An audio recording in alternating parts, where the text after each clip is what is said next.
Hi everyone, Aiden here with etrailer. Today we're going to be taking a look at the RockyMounts GuideRail 3 bike rack and seeing how it fits on the back of our 2015 Toyota 4Runner. That's going to be a really nice platform style rack. What that means is the bike is held in these trays, and in this one it's held by the tires. This is a dual wheel mount design, so you can see the wheel hoop on either side holding it down in place with the ratcheting arms that keep it down nice and tight. It's a pretty strong hold on the bike. There's really no movement of the bike in these hoops at all. And the nice thing about this is that there's no frame contact. So that means our carbon frame bikes and alternative frame bikes can be just fine to attach on here. And with a 60-pound weight capacity, you can support some e-bikes on here. Now it's 60 pounds for the first two cradles here. The very outer one is a little bit lower with a 45-pound capacity, so just do keep that in mind if you're looking at this for 3 e-bikes. This outside cradle probably isn't going to be the best one for that, so just be mindful of it. With this, you do have the ability to tilt it away with the bikes loaded. If you go underneath, there's a handle that we can pull by the second tray that will release it and lower it down.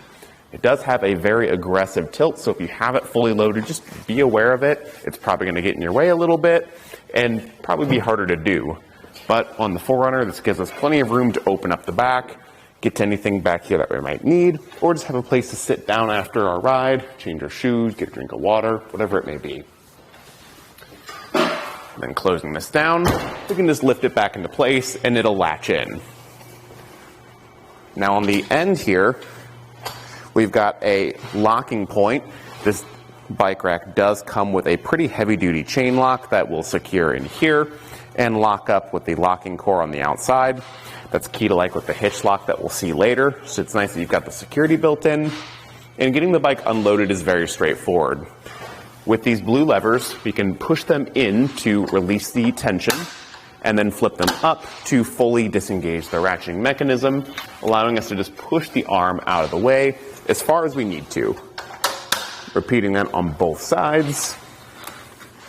We can then just lift the bike up and away.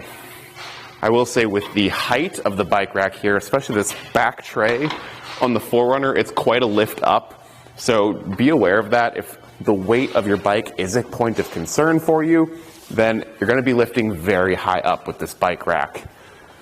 I'll set this down and we can just bring these wheel hoops back down, flip the lever down to keep them from popping back up, just like that. Now at this point, I'm going to grab my tape measure and we can get some measurements. Starting off with our ground clearance. You can see with the stadium style design of the trays here, each one sits quite a bit higher than the first one in front of it. And that helps us with bike-to-bike contact, but it also gives us a very impressive ground clearance at the back end, coming in at 35 inches. If you're looking to take your 4Runner off-road and you're worried about ground clearance, you're not going to have to worry about it with this because that's pretty high up.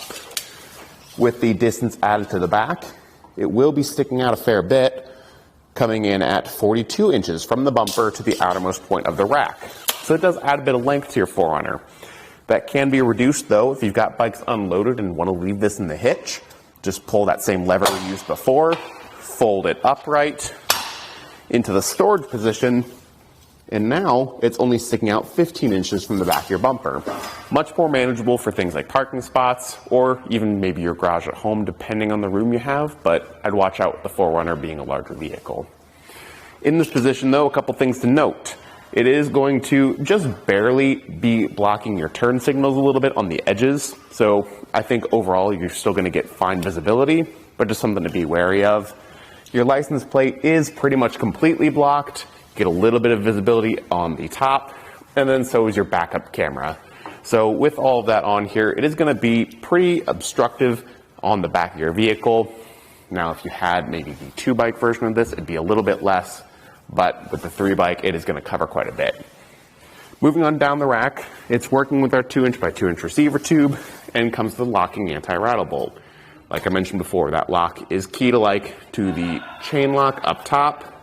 And the anti-rattle does a really great job at keeping things nice and solid in that hitch, so we're not having to worry about movement.